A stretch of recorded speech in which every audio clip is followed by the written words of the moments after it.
LS swaps for dummies. Are you a dummy? I don't know.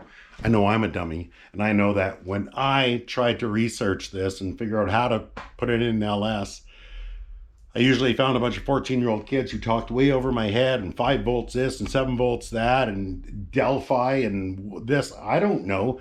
I'll tell you what I do know is that I'm an old guy. I never even so much as did an oil change on an LS before. But here, I have somehow managed to stuff a 5.3 liter with a 4L80E transmission behind there, taken from the auto wreckers here at iPull U-Pull in Edmonton. Stuffed it in there, got myself some Chinese Amazon wiring harness. That's right, no regrets. And I got it running. Went to some guy on Facebook Marketplace, got the computer flat. You know what? Let me slow it down for you. We'll get into all that stuff. If you do me a favor, if you haven't subscribed yet, think about doing so. Because I'm going to show you how an old man who never did anything with an LS before managed to get one stuffed in here and running. And I'll tell you something else too. If you're a guy who knows a lot about LSs and you got some information to share, correct me on, add to, please do. You ain't gonna hurt my feelings. I'm old as dirt. I don't have any left. So if you want to throw some stuff in the comments to teach me or share with me, by all means, feel free. I'll read and respond to every single thing that goes out there. All right, let's get into this. Let's go.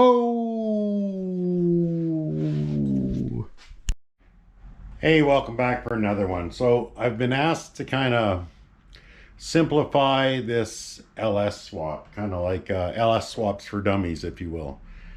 Stuff I learned, stuff I didn't know. This is my first one. I didn't know how to do this before.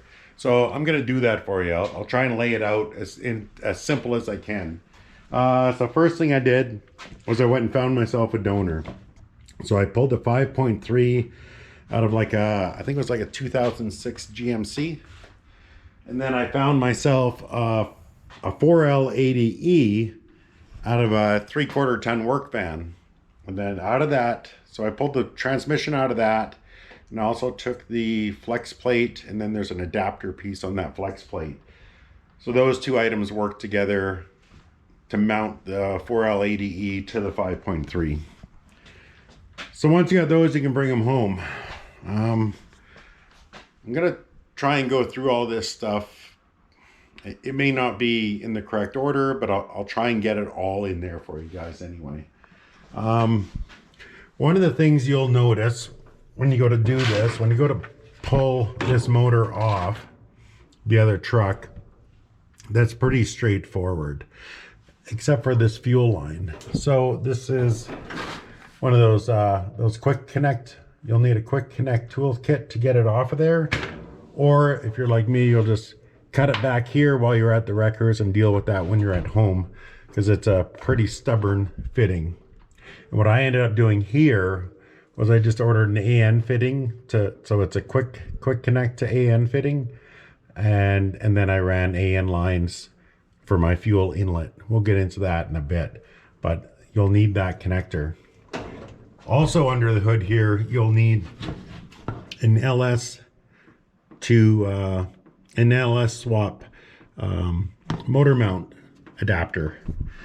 That one there I bought off of Amazon for like 30 bucks for the pair or something like that. You can get Dirty Dingo makes a set where they actually slide, so you can actually put it on and then adjust where you want it. It's pretty cool. I haven't tried them yet, but I read a lot of good things about it. If I was to do it again, I'd probably do that. These are LS headers I got off Amazon. So they fit okay. You know, if I was running a manual transmission, you can see where my clutch rod comes through. That wouldn't be so good. One thing I should note though is these header bolts. The ones that came with the headers were standard. They weren't metric. So they didn't work. So you need to order those metric bolts as well. Up front here, if you're using the power steering, great. It's there. Just got to make sure you got the right fitting, or you can also buy an adapter if you're running like a square body power steering box. They make a delete plate for it, or what I'm gonna do, maybe I'll put it up on the screen here somewhere, so you can just get a different belt, route it a different way, and delete the power steering that way. I'll just remove the power steering. I'll probably leave the bracketry, just move on with my life. Another thing you'll need to do is you'll have to get this hose. So this is the factory 1.25" line into this, what is this, 1 3/4, 1.5" I think it is. I think it's 1 3/4 here. So what I did is I used my original hose and then this adapter piece sold by Summit. And it goes 1.25" to 1.5". What a lot of guys do is they'll use 1.25" to 1.5" and a piece of exhaust tubing in there, and that works too. This is for the steam ports. A lot of guys just eliminate it, but it does help keep the air out of your system. So this runs to the top of the heads, and it's from the factory. I think from the factory it actually runs to the radiator, but of course my rad doesn't have anything for that. So I just picked up this adapter piece from Summit. That was about $100 after shipping and brokerage and everything. That kind of sucks. You can see your heater lines, heater hoses. They just go in just as typical. The bottom hose I just had to cut to fit, so that was fine. This is the LS lower hose. This is an aftermarket 4-core rad I picked up off Amazon. It still needs, I still need to put in something here so that the air is directed straight through the rad. I am a little premature on showing you all this stuff, but a lot of it is I can show you right now, whereas soon I won't be able to. So you can see with the two fans. So this is the factory one, this is electric. I'm gonna run electric and I'll knock this guy off. But you can do what you want. You can go either way.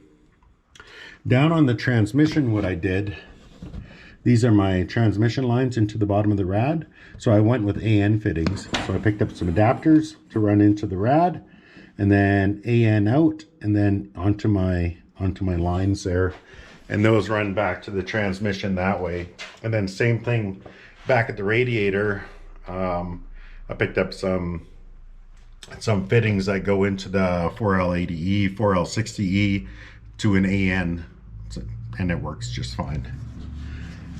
What else can I show you under the hood here? Well, new plugs and wires, that's pretty much a given, just because like this thing is out of the junkyard. So you just want to eliminate any of the easy problems, right? Let's go on the inside here and take a look. So this is my wiring harness. Let's take a look at that. This is what I did is I ran the Chinese Amazon El Cheapo that everyone hates, but man, everybody I know runs them. So this is the OBD2 connector. So this I'll probably mount up in the glove box there somewhere. This is a relay. This is where's my fuel pump relay? Probably hanging, there it is there, sorry. This is my fuel pump relay. So it comes pre-wired with the exception of this wire, which actually runs to the positive side of the fuel pump, and this wire, which needs to basically piggyback up and get some power from somewhere. It's from Keon Power. This here is, I believe this is my fan relay. And this relay is also my ignition on. So you'll get this one lone red wire. That's how simple this wiring is going to be. Let me go through that again. Everything plugs in except for this green wire, which is going to run to our fuel pump. And this wire, which I'm just going to piggyback onto the fuse panel. You see that fuse panel came with that came with the Chinese harness. And then this thing came plugged in, as you see, with the exception of this one red wire. So that red wire, you know, once we're all wired up, will just be key on power and also starting power. And that one, currently I got piggybacked up onto this. So to run it, I just hook it up here and away she goes. And then this here is my trigger for my starter. So this will be run off of the ignition, the key, as will this. I'll run that off of the keyed ignition as well. I did need some of these guys just to kind of help with routing the transmission lines on the inside. So I went with a drive-by-wire setup, and this really kind of set me back when I was trying to find a harness. But I did find a couple. So with the drive-by-wire, this is actually part of that Chinese harness that we talked about. And then you'll need, from your donor vehicle, you'll get the gas pedal and also this module. This module plugs into the pedal. The Chinese harness plugs into that module, if that makes sense. So it's that module, plugs into that pedal. And then this pedal will have to be mounted up here. I'll still have to figure out exactly how that's going to go. I'll likely end up modifying this and putting the pedal down more here. I don't know. I'll get into that probably in another video. But it's very simple. This is all plug and play. This stuff here, this bunch of wires that came on here, everything we deadheaded except for the electric fans, the green and the blue. And in fact, if you weren't running electric fans, you would just kill this whole thing. I would anyway, in my application. Speaking about that fuel pump, so this is the fuel pump here. So what I ended up doing is I bought a fuel pump off Amazon, 58 PSI. And then this here is a regulator and a fuel filter. So the fuel comes in through here. Anything over, I believe it's 58 PSI. I'll try and put a link or maybe a picture of what I bought or whatever. And then anything over that, it just kicks it back to the tank.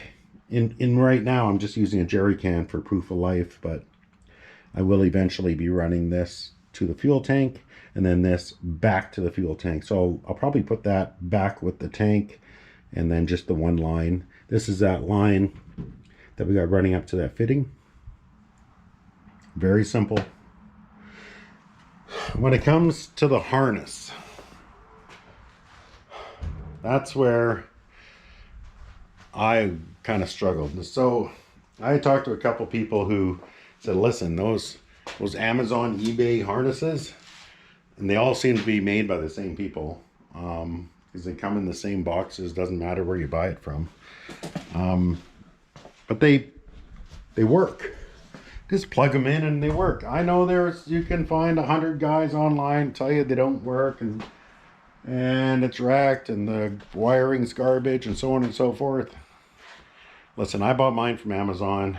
They sent me the wrong one 3 times. I sent them back. They sent me the right one.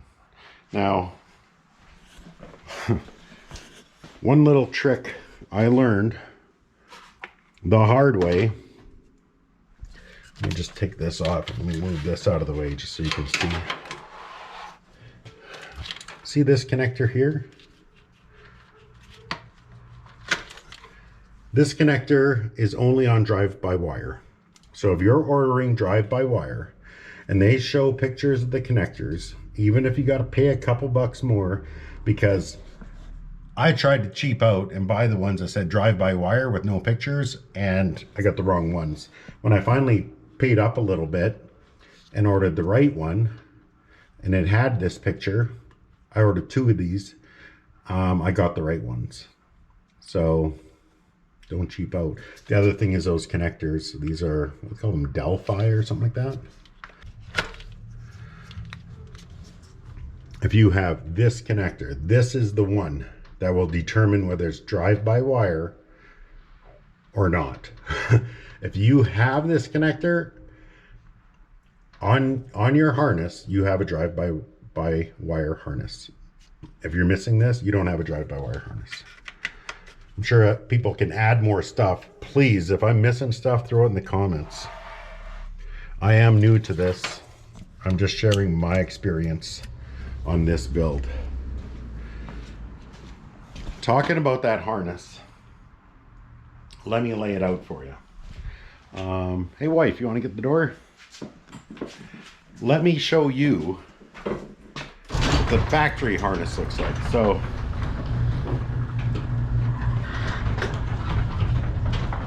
when I went to the auto wreckers, I wanted to take this harness off and save it. So it's a bunch of work, let's be honest. It would have been so much easier just to, you know, if I didn't need it, just kind of snip off everything and pull the whole thing out. But I didn't. I saved it. And there's websites and YouTube stuff if you want to save some money, and you can cut this down and reuse it. You basically eliminate a bunch of things. But I mean, look how much wiring is there compared to the Chinese harness. You know what? I have a spare harness. Why don't I lay it out for you? Just give me a second here.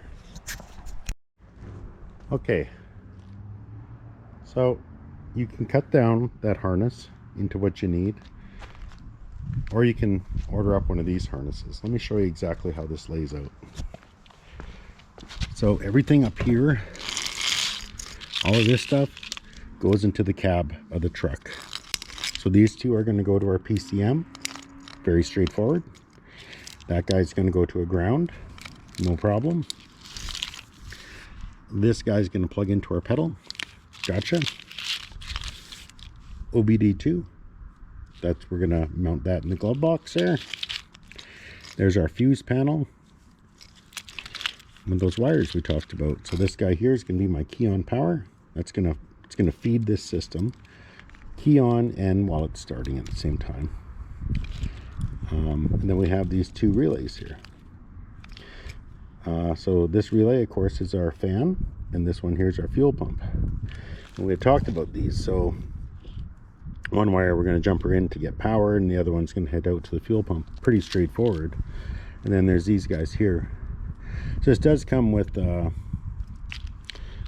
this kit here. Actually came with some paperwork. So maybe I'll put it up here. Maybe I'll take a picture of it and put it up here somewhere so you guys can take a look at that and see what all of those colored wires are for. Personally, I didn't need any of them except for the electric fans. All right, let's keep going. So then we go through the firewall and let's go down. So these two here plug into our transmission. That's a speed sensor, I think, and that's just plugs into the 4L60E. If you have a 4L80E, you can repin it, or they sell adapters to just plug and play. These two. So this is this goes right behind the starter. You got to actually pull the starter out to plug that guy in, and I believe that's a crank position sensor. And then these two go on the input side of the starter, and I believe they're fused. So right from the battery down to the starter, that both of those go same spot. That goes to passenger side O2 sensor. And then this stuff here comes up and runs on the passenger side of the intake. So we have 1, 2, 3, 4 of these guys go to the injectors. That goes to the center input for the coil packs. That guy goes up to that throttle body. I don't know. That guy goes to maybe a knock sensor at the back. I'm not 100% sure, but there's only one place it plugs in. I'm not very familiar with all my sensor names, but I do know that these things are very specific about where they go. I think that goes to the alternator. I think this guy goes to the mass airflow. Not sure, but it's on top of the intake. Again, it's nothing else is going to fit into that spot. This is our input for the coils. These are our 4 injectors. Can't mix any of this up. This is another O2 sensor, and this is for a sensor at the back of the engine, and that's really about it. This harness installs in about 15 minutes. It's really quite simple. So I see these prices. They started about 165 bucks Canadian on Amazon. The ones I ended up buying ended up being about 250. Are they any better? I don't think so. I think Buddy just had better pictures. And when I ordered the drive-by-wire ones, they did send me the wrong ones a couple times from different vendors. Again, if you open your box and this guy's not there, you got the wrong harness. This is the guy you're looking for.